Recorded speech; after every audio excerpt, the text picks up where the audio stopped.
There's actually a fun story with that one, Ursula.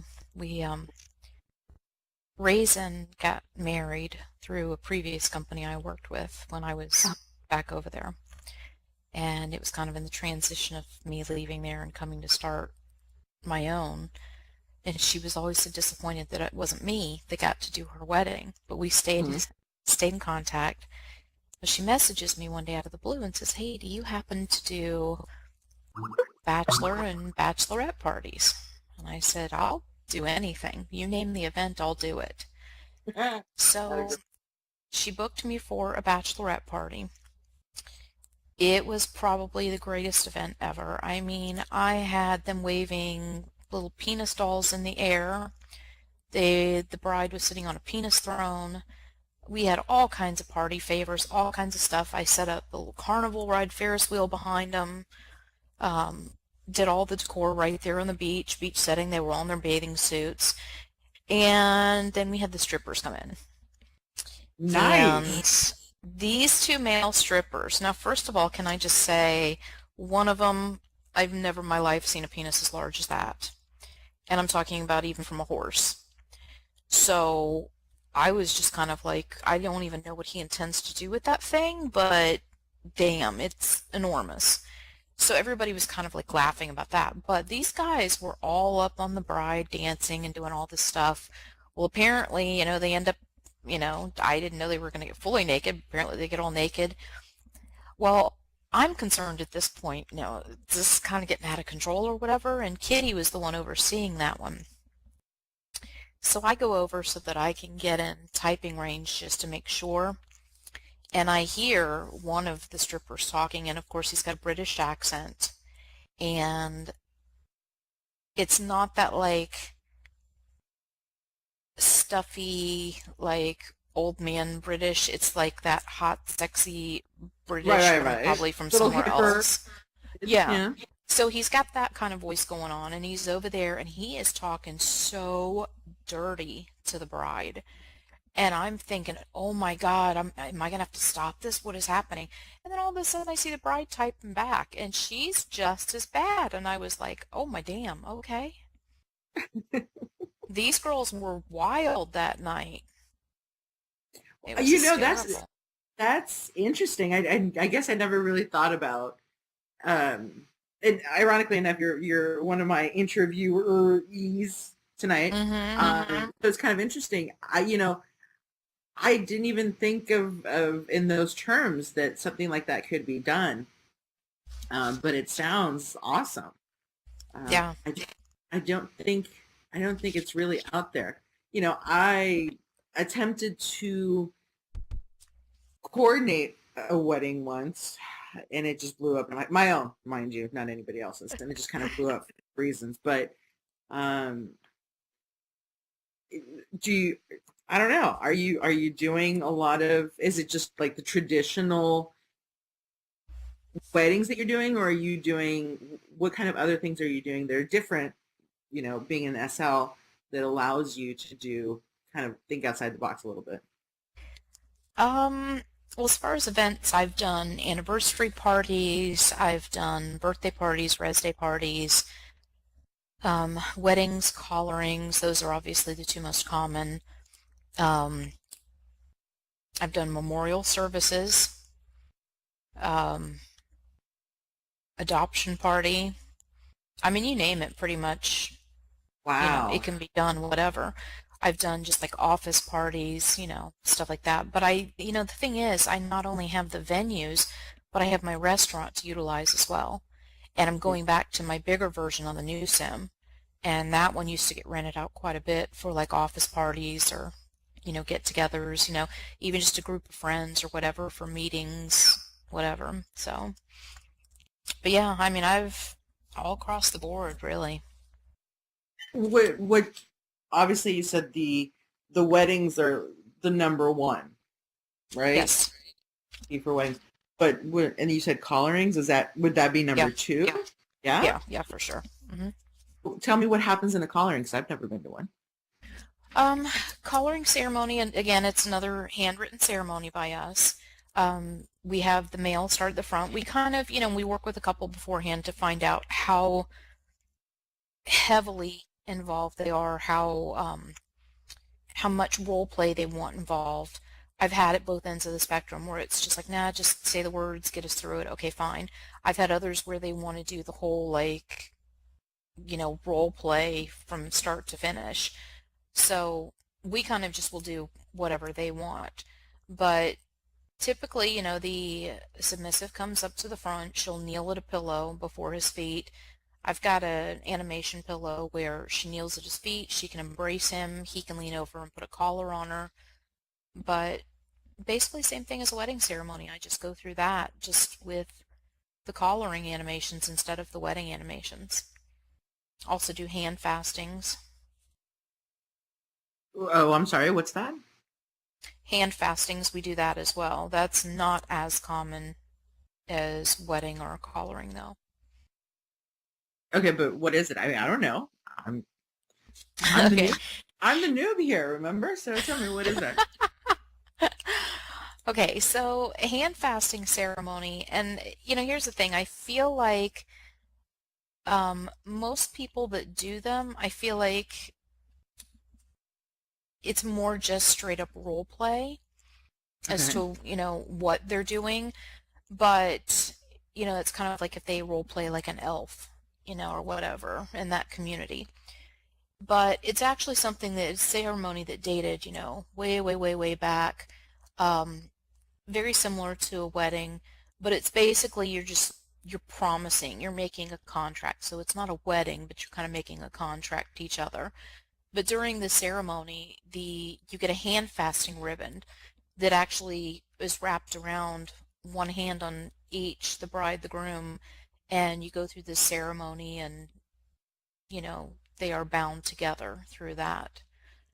So, I've seen people that have just done a basic one. I've seen people that have gone all out and, call in the elements, north,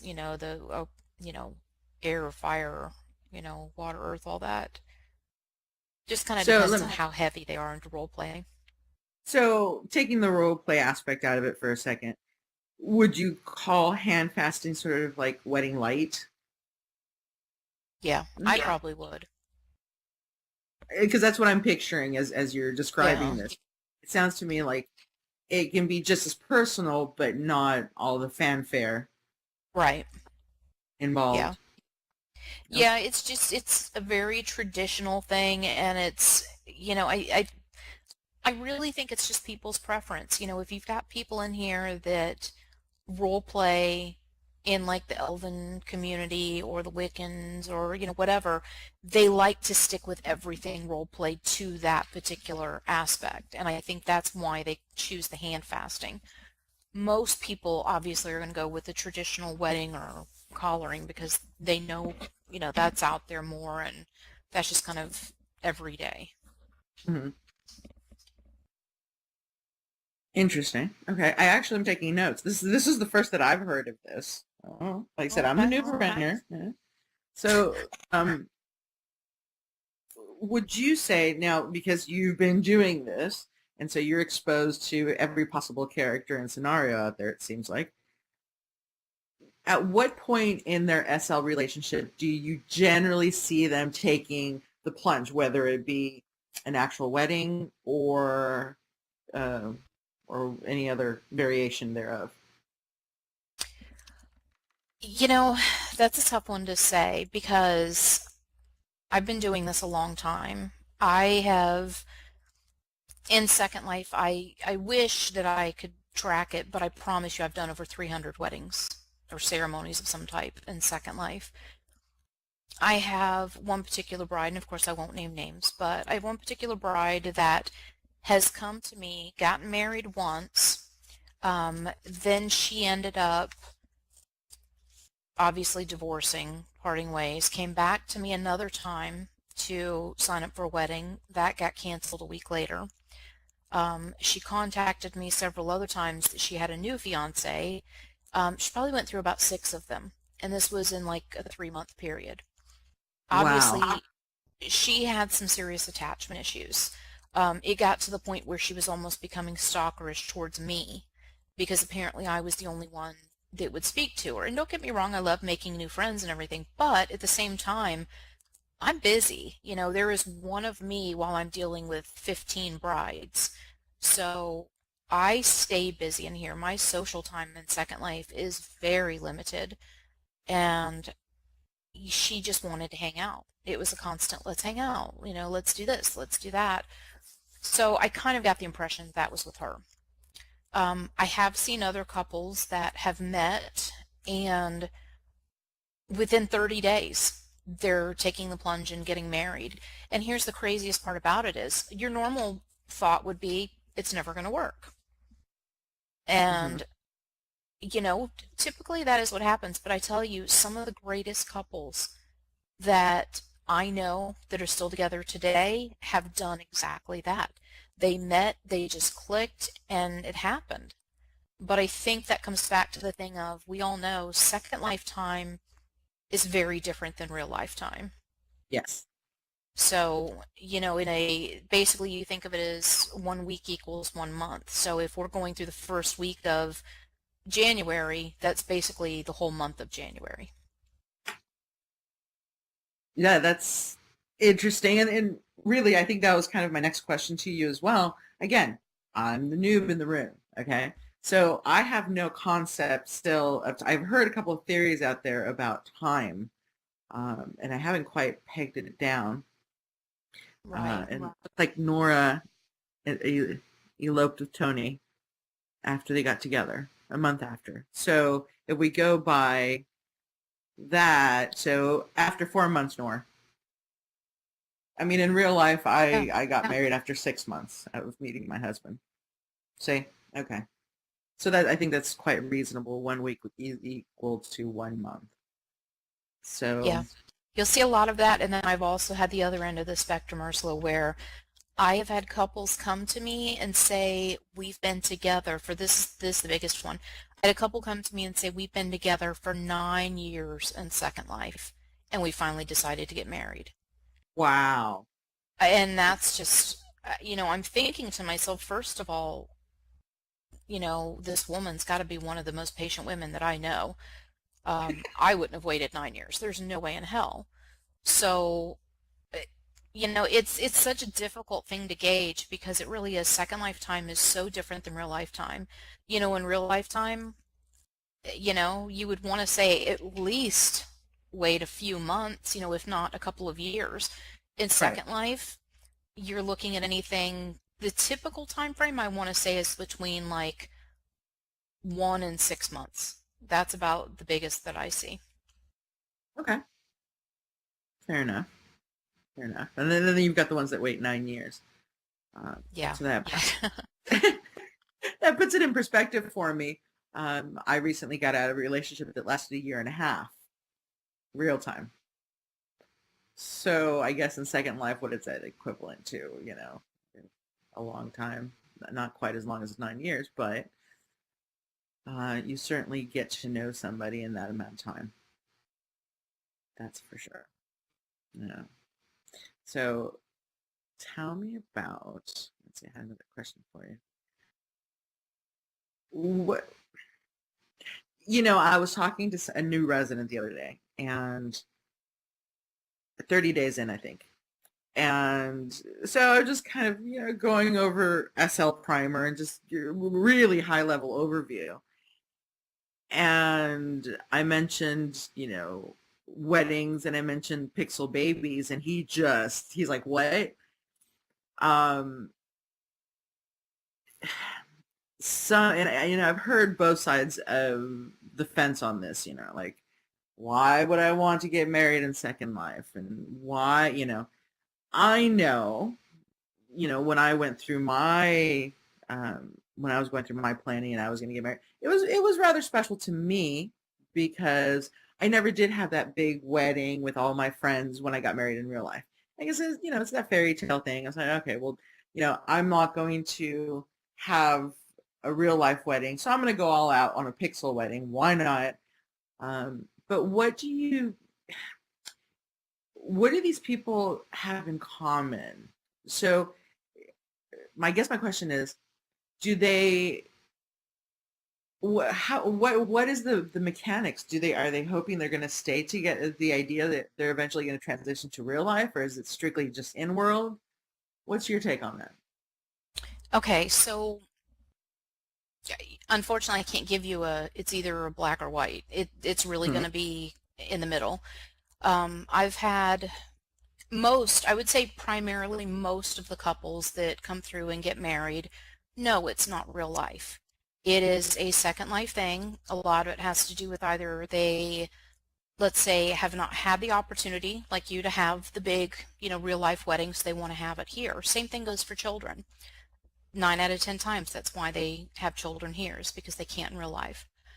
Um, the other end of the spectrum, though, I have seen people, one of my favorite couples that I did such a huge, fantastic wedding for, um, they are real life, and they have been flying back and forth and spending time with each other, I guess, for a few years now, and they Hmm. are very much planning a real life wedding and future and everything together. They are so in love, and it shows. There's no doubt about it. So it's just another one of those questions where, I'm gonna have to give you it's really all over the border. So it really But they varies. It just kind of depends. but they met here. They met in world. Yes. Yes. Most Okay. of the ones that I know, almost all met here in World, and most of the couples that I personally have dealt with, it wasn't a thing of, oh, I'm out, I am specifically seeking to find a partner, fall in love, get married, have kids. There was never a thing of it was like that.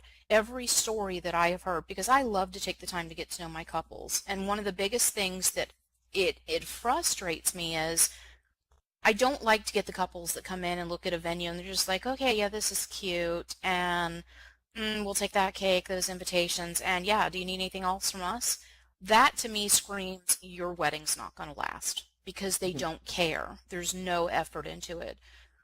The ones that come in there and they really talk to me about things and they really express all the details and ask the questions and they want to know, can you do this on this cake? What about this on the invitation? And they get so excited when they see the venues and you can hear the giddiness in the voices. Those are the ones that I'm like, they're going to make it. They're going to last.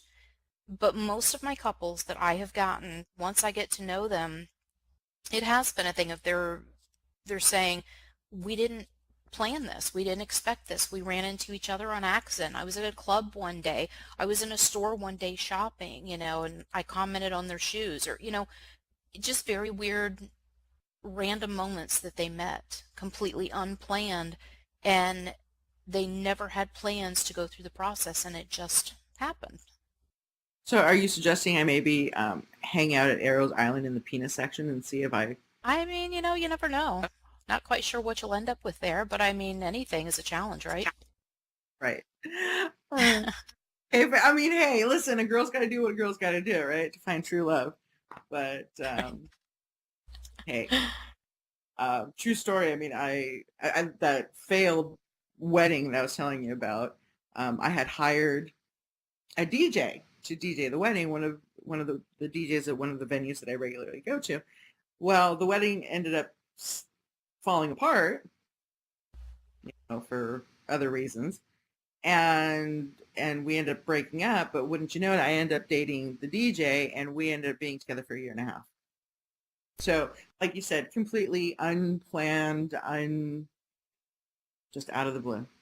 Yeah, I've seen stuff like that happen before. But you know what? If you guys really stop and think about this, I mean, I don't know, I could pull up my login screen right now and tell you how many people are online.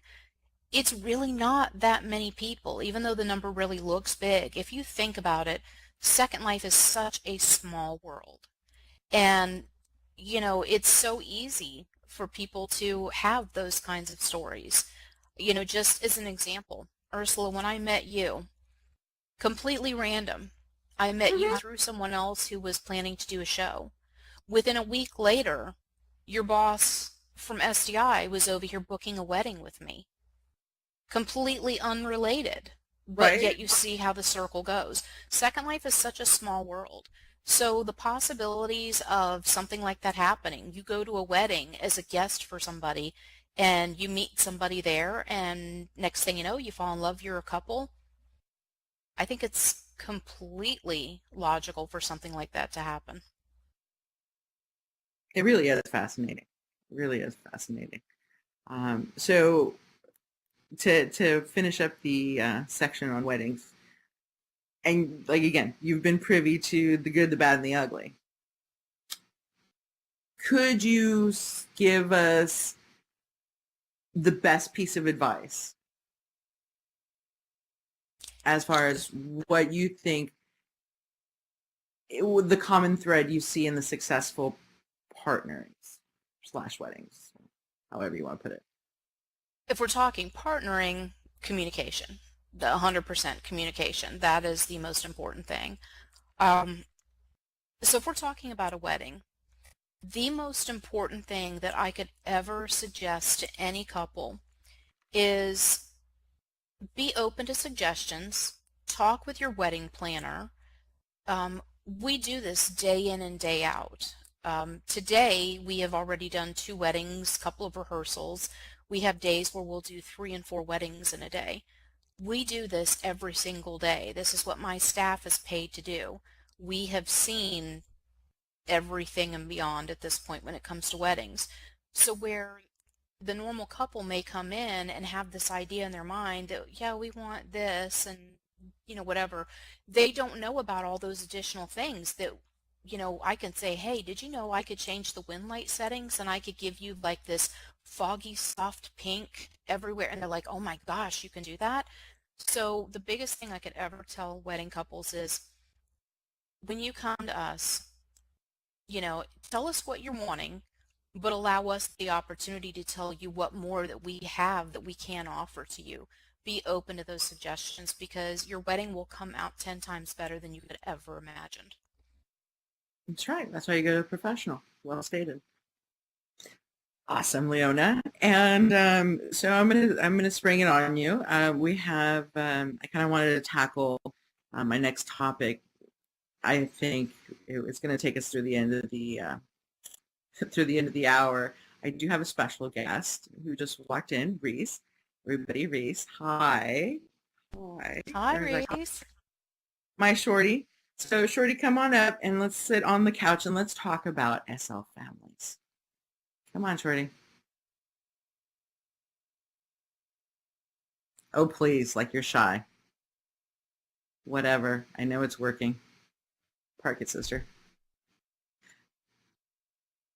Come on, Reese. All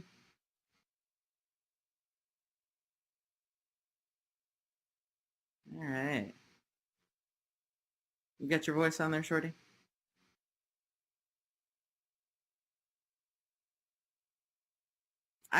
This was not premeditated. I had no idea Reese was going to be in um, tonight. But one of the main reasons I wanted her up here and why I want her part of this discussion is because I actually picked her brain extensively about the next topic. We had a long chat about it last weekend. Now, without getting into too many details about Reese's real life, we will call her an actual professional in the field. So I certainly have an immense amount of respect for what she has to say on the topic. Reese, you got your voice? Hello. Somebody poke her.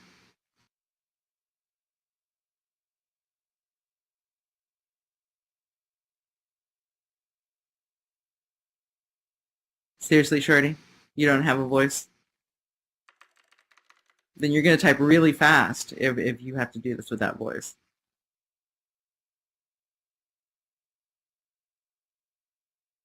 Anyway, so while she's working at her technical difficulties over there, one of the topics that comes up and we've seen kind of pop up on us is family.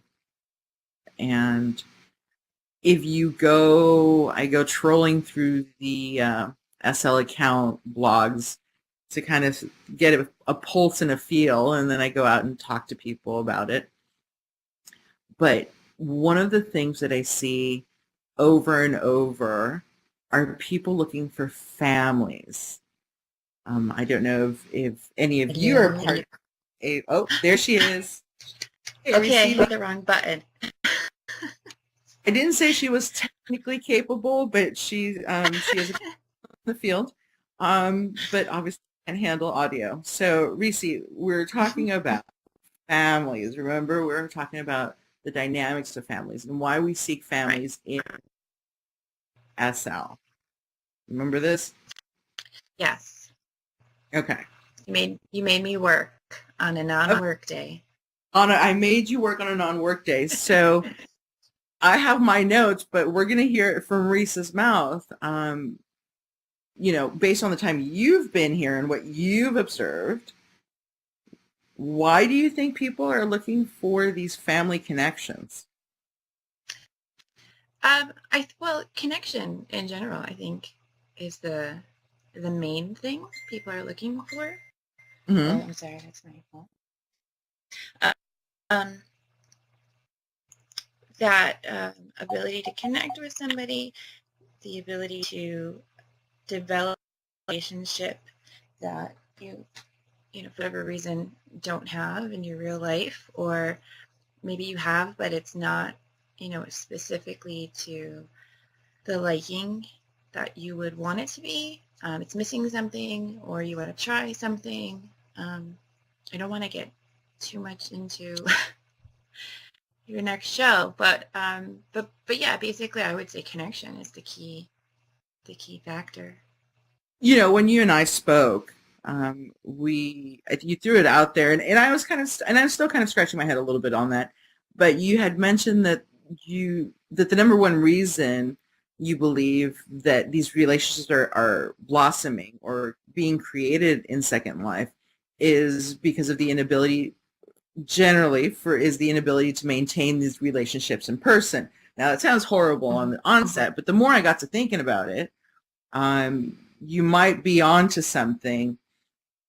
And I had shared with you, I have a brother, quote unquote, in world. We met at random and we just hit it off, and I adopted the little snot. Mind you, he's 3 years younger than me. But and since that day forward, it's my baby brother, and I guard him and I protect him, and I will throw punches down for him, and that's my baby brother. And when you mentioned that to me, that it's the inability to maintain those relationships, it did ring true in the sense that I actually have a real life brother who I've cut off connection with due to his problems, issues, whatnot. I just couldn't handle his baggage a couple of years back. And so Torka has, in fact, become my brother in my mind, right? I've never met the man. I mean, I know what he looks like. I know what he sounds like, right? But I've never met, but yeah, that's my brother, And if you ask me point blank, that is my brother. And, it's kind of trite, but it was funny how you always say, what did you say? You can pick your friend, you can pick your nose, but you can't pick your nose friend. So I chose Torque.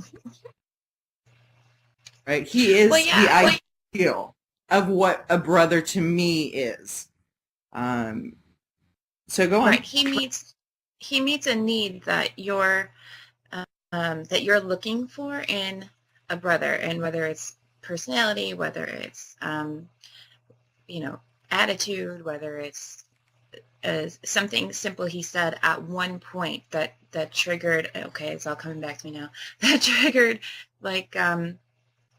a feeling or an emotion in the instance. So, for example, we have certain smells can trigger a memory. So for you, it could have been something that he said or did that represented the idealistic brother you're looking for, and so that became who he is to you.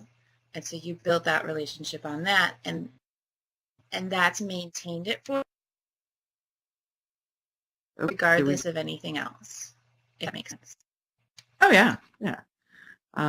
Anybody here have a family? have a brother, a sister, a mother, a brother in world? Anybody?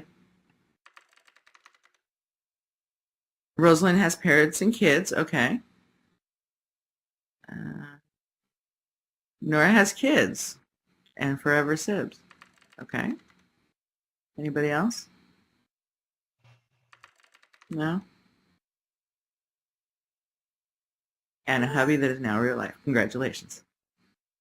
Kids, parents, brothers. Okay. This is, wow. I wasn't expecting. I thought I was just the odd man out having my brother. Mm-hmm.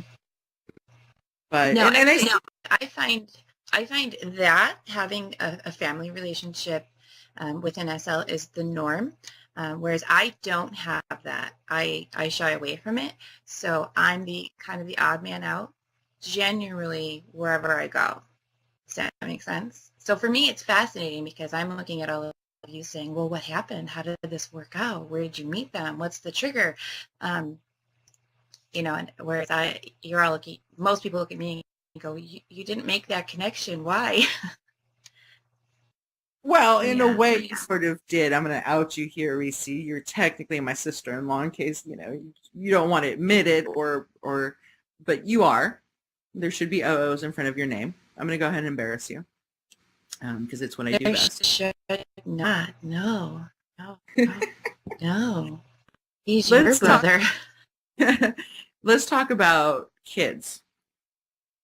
Okay. Mm-hmm. Now, we had talked about it earlier.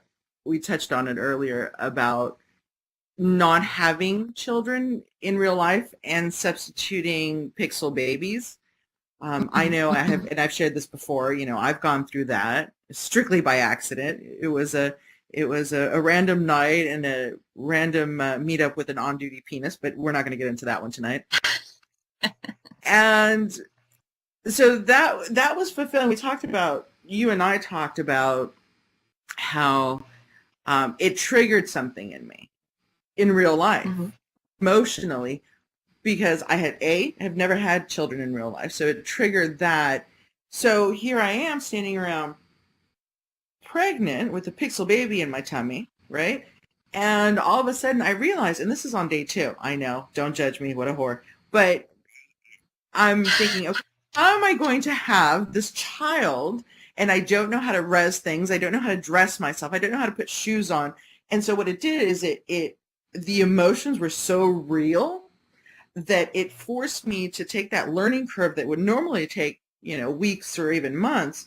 And I had to learn it in 7 days before I popped out a pixel baby. But the feelings were certainly real. But let's talk about, and so that it kind of, that makes sense to me, but let's talk about people that, and this is not judgmental and this is not pointing fingers, but I really want to explore, because I'm still scratching my head as a noob, those people that choose to use a toddler avatar and come in work. Mm-hmm. Take on it, Reese. Yeah, I mean, it came for various reasons.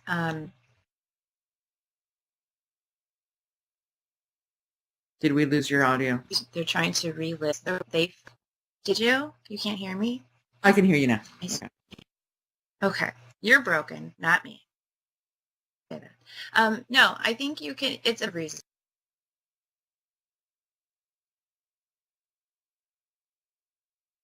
I can't hear you. I think it could be a single reason. I don't know. Can anybody else hear me? Is it broken? Is she broken? Seem to be cutting out. Yeah, you're broken. Everybody calling you out, you're broken. See, I've told you this before, Reese. You're broken. It's okay. I've got plenty of super glue.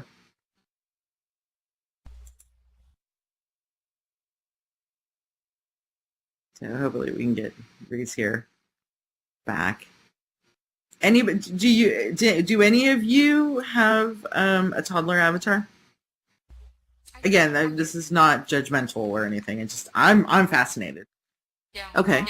I do. I actually, there was a point probably 10 years ago where a couple of my friends, we had seen one, and I said, you know what, I'm going to go make one. Uh-huh. And it was fun because we were able to get out there and just be fun and random and crazy and get away with whatever we wanted to get away with. And I ended up role playing, got into a family, which was so adorable because here I was, this, cute little white girl, blonde hair, blue eyes. And my family was black family, and I don't know how it happened, but I loved them. They were amazing. Right. And we had the greatest time. It was like, they totally took me in, accepted me, and we role played the whole thing. And over the years, well, that one, I lost that one, but I did recreate another one for the purpose of, taking photos when I make flower girl dresses. But it's fun. Every now and then you just get on them and you can just act silly and crazy, but, there are people that's what they want to do is just role play. And I used to have two daughters in Second Life, and, for them, it was just, they just wanted to be fun and silly. No commitments, no relationships, just goof off. Mm-hmm. No, and I totally, now that you mention it, I mean, yeah, that makes perfect sense, because you're not tied into the whole pseudo relationship sexual side of SL. But couldn't I, I'm the master of disguise. I have, as you know, I have several avatars, and I have several, yeah, I'm crazy that way. But Reese says I'm not, so that's okay. Shush it. But couldn't you achieve the same thing, say, because I have for example, I have an avatar of a light bulb. Okay. So if I want to not portray myself as this, uber sexual being in SL, I can switch over to the light bulb, and I can have just as much fun but why a child? That's what I don't understand. Reese, do we have you back on voice? I don't know. Yes, we hear you loud and clear. Is it working? I haven't done anything. Okay. So, Reese, can you give me some thoughts on that? If I could, I think that's probably the most normal answer I've heard as to why anyone's had a child AV. Legit, it's probably the most normal. I think the most common thing I've heard is that they want to relive their happier days, or what they perceive as their happier days, and they can do that here. Coming from, yeah, well, and there's the deviant, the deviants. Right. I know. Let's see. Did somebody say they have children, adopted children? Nora. Yeah, Nora. Talk to me, Nora. What made you adopt children? Because that's just as fascinating as being the child. I mean, for you to really open yourself emotionally to that connection. Talk to me about it. For me, I don't have kids in real life. I honestly don't know if I can because I haven't tried. But for me, it's, how did it originally start out? So when I started in SL years and years and years ago, I had just left home and I'd gone to college. Because I'm thinking, because I've never actually thought about why I actually decided to adopt kids in SL. Okay.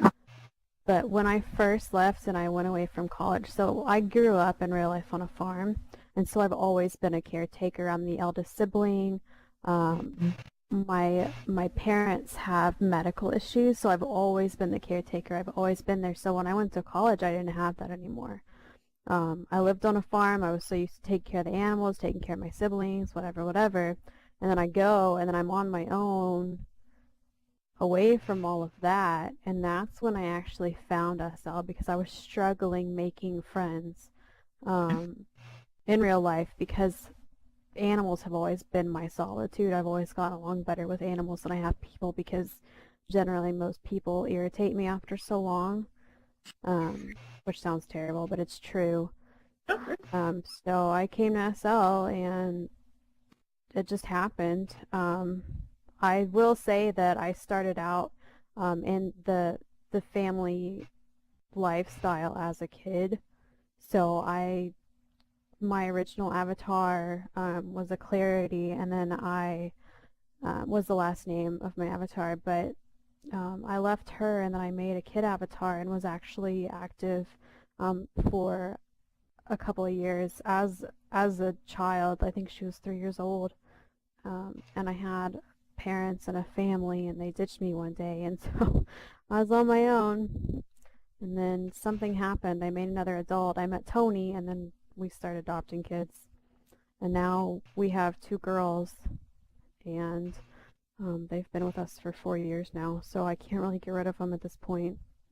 Not So that I would. it's Not that I would. it's interesting though. What I'm hearing, it's interesting what I'm hearing from you though, is that I wouldn't say it's necessarily that you were looking specifically for kids. More or less, you were looking for the entire family package. Yeah. Does that make sense? Yeah. Yeah, and this is going to sound terrible, but both of my girls, and actually all the kids that I've ever adopted, have always been like the ugly puppy at the pound. Not to call them ugly, but they've always been like the ones who can't find a family, or they've had so much trouble. I mean, and I feel like I talk about Yami all the time, but my 3-year-old has been 3 the entire time. She's never grown up. She's never done anything. When we first adopted her, she actually didn't even speak English. So she spent a good year just sitting and listening to Tony and I talk on voice until she taught herself how to understand English. Fascinating. So it's moments like that that like I don't even care how pathetic it sounds. I love both my girls. I really do. I wouldn't throw it out there that it's pathetic, because I think what it is that you created that relationship and that life that you were longing for because you were missing. And so it's kind of like,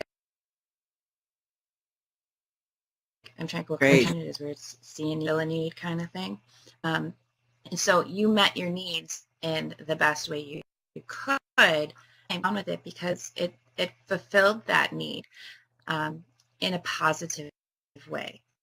So I would never say that it's pathetic. I actually, it sounds healthy to me. Yeah. Because you're learning from each other, and and the interesting part to me is it's healthy because you grew through it. You started out one way, you became another, and then you grew into your own family.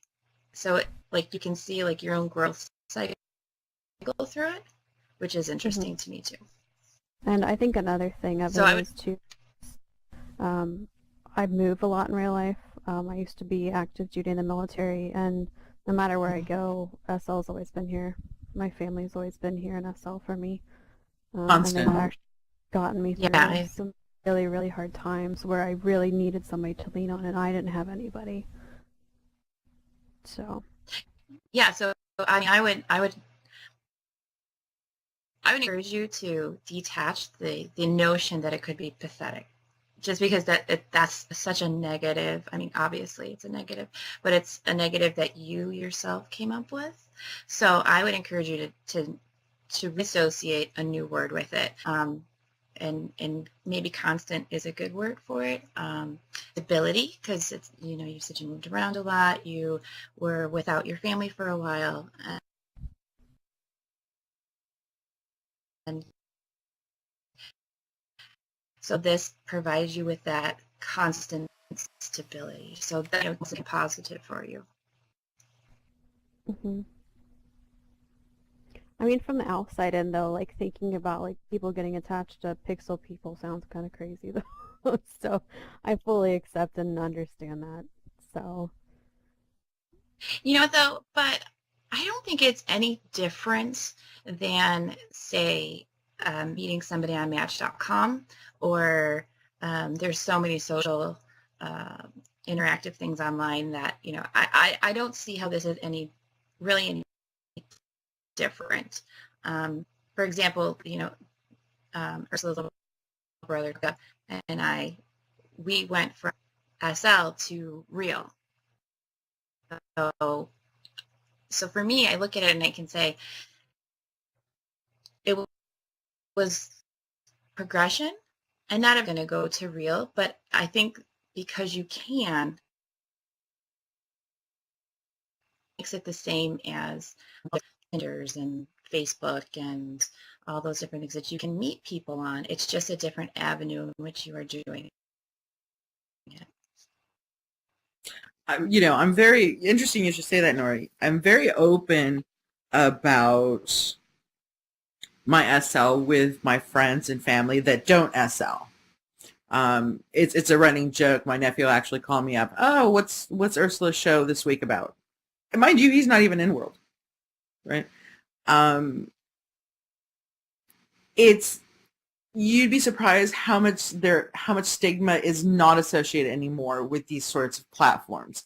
I know I had made a similar comment to my boss about, oh, I really don't have a social life, as compared to hers. She's posting on Facebook every day about going to dinner with all her friends. She's got all these pictures. I don't have any of that. This is my social life. And I kind of had the same mentality like you were saying, Nora. And even my boss corrected me. She says, no, it's not pathetic. You do have a social life. The only difference is you've got to plug in for it. And you know what? It changed my perspective as well, because that's exactly it. And there's nothing wrong with it. There's, whether it's physical or in here, we're still making connections as people. So you can't devaluate it and you can't just throw it out the window. So no, it's not pathetic. And the fact that we're in world, and I wish more people would be open. If we were more open with those that we trusted about, they're probably, I wouldn't be surprised if there were more residents in world. Because when you hear of SL, it's always the seedy side and the ugly stuff that happens, of course, because that's what sells news, right? But it's so much more than that. And then to get past that stigma, I think, associated with it. Mm-hmm.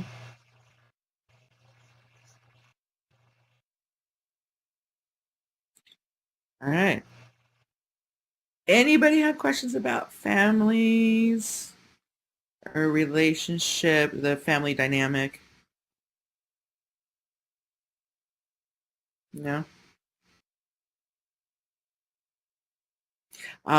Reese and I spoke about Reese. I should have sent you the notes, but I didn't know you were going to come in. So thank you for coming in, and thank you for being the last minute guinea pig on the show. But you and I talked about that for every one person you meet in SL, you meet two more through them. Right. It's that 7 ways to Kevin Bacon thing. Mm-hmm. And how does that relate to, these bonds and family dynamics and structures that we build for ourselves? Well, I think it's part of our learning curve in SL. We all start out with knowing absolutely nobody. And then for that first friend you meet, they're going to introduce you to 2, 3 more people. You're going to figure out that way who you're willing to associate with, because people are going to bring on their own personas, or they're going to act out somebody else. And you're going to find very quickly that there are people that rub you the wrong way. They say things differently. They dress differently. They whatever.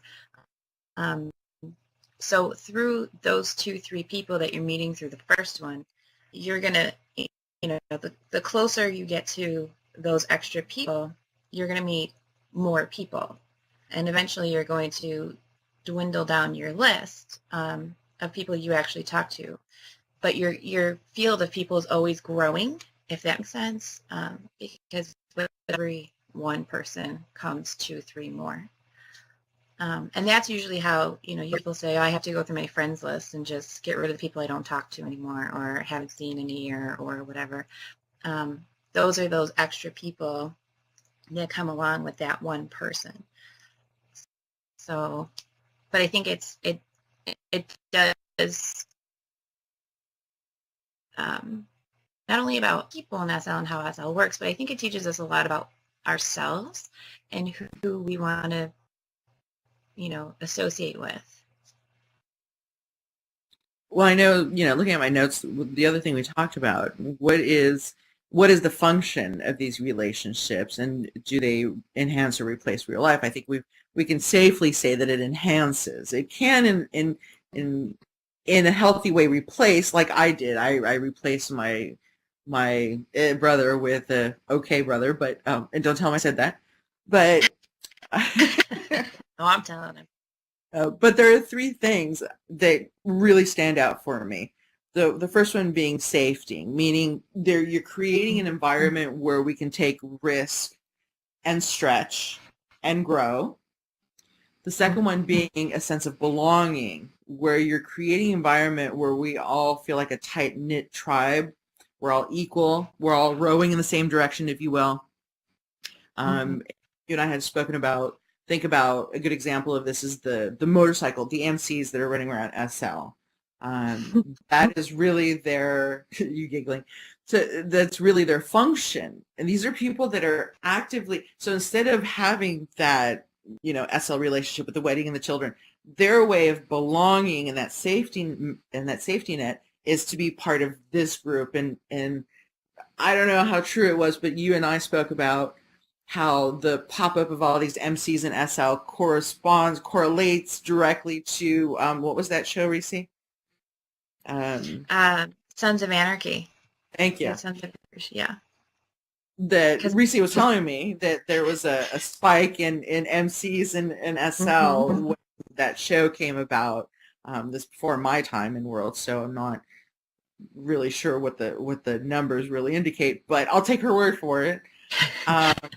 And then finally mattering. And I know that's the crux for myself personally, mattering, that you mean something to someone, that each of us contributes individually in a unique way, that we make a difference, that we're appreciated and publicly acknowledged.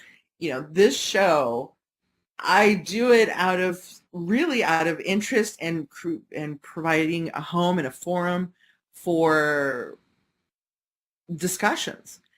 When Reese would come on regularly, we had we still have over on our sim, what we refer to as hot tub therapy, where we sit around the hot tub and we talk about these issues, and I would say, Reese, I'm having a problem with such and such. How do I deal with this? Or, and everybody would give me their perspective, because you've got the normal perspective. I know what to do in real life, but then there's the weird SL element. So a good example, I had recently a bad situation. Somebody ghosted me. That's a whole other show. But so I had another young man come to me and wanted to begin a relationship, but he was wearing the same avatar, same body, same face. So I brought up in conversation, I said, is it like SL kosher? What's the protocol? Can I ask somebody to change their shape or their body? Because they remind me of this person that I associate these bad. And of course, I'm sorry to say, you guys don't, the men in SL don't have too many choices. But what's the protocol? Can I ask? I mean, I normally would never ask somebody to change something about themselves. But in a world where I can go to Marketplace and click my way to a change, is it cool? Reese, I haven't asked you this. Is it cool? Can I do that? I'm kind of wishy-washy on this one. I think if it's somebody you knew for a while, I'd say go for it. I think if it's somebody who you're just meeting, you don't know their Linden levels. You don't know, this could be something they just purchased or something they worked really hard on. Because getting your body right is a lot of work for some people. So I'm a little wishy-washy on this one. I'm not sure. I'm gonna play on the safe side. I'm gonna say no. You're gonna say no. Okay, I'm gonna take a poll. Everybody, give me your vote. Yay or nay? Do I tell the new guy to change his body shape? Or you can voice up too, or you just did it in local. It's all good. Nay. All right, nay. We've got 2 nays. You mean I gotta This look is at where his I say I'm always right. ever Reese? Now you're telling me I gotta look at the same Gianni signature mug. I mean, I might. Strongly suggest a makeover, but don't flat out tell them, look, dude, you remind me of somebody, or you're ugly, or you gotta change. And I see that in people's profiles sometimes, and it's like you might be passing up the most amazing person in the entire world. Mm-hmm. just because they happen to have the wrong body, wrong face. Yeah, I think, offering the suggestion, and if you want them to change, offered pay. It's like I said, you never know who's behind that avatar till you get to know them. And if you're so quick to just judge and be like, Oh no, I'm they not don't judging. change who they are. Yeah. I'm just saying, is it cool? What's the protocol in SL? Again, I'm the noob here. Is it like totally kosher to tell somebody to change that for me? I think suggesting and offering to help, maybe. To help. Okay. Fair enough. All right, but you said nay. I don't know. I'm still I think I'm going more towards a solid no. If it's somebody you've just met, I feel like it's such a kick in the face to say, hey, let me help you change all this. I mean, if they're walking around with a prim body and, really new, that's different. But if it's just because they're not appealing because, it's a flashback for you, I don't know. I'm thinking no. All right, Reese. I'll suck it up, Buttercup. All right. I'll just turn the camera in the other direction.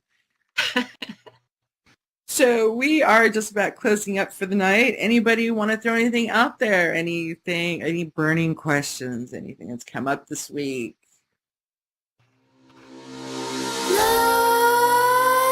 Nightmares creep while you and me repeat. This bittersweet heat is suffocating. I'm waiting and always hesitating. Kryptonite desires set my heart afire.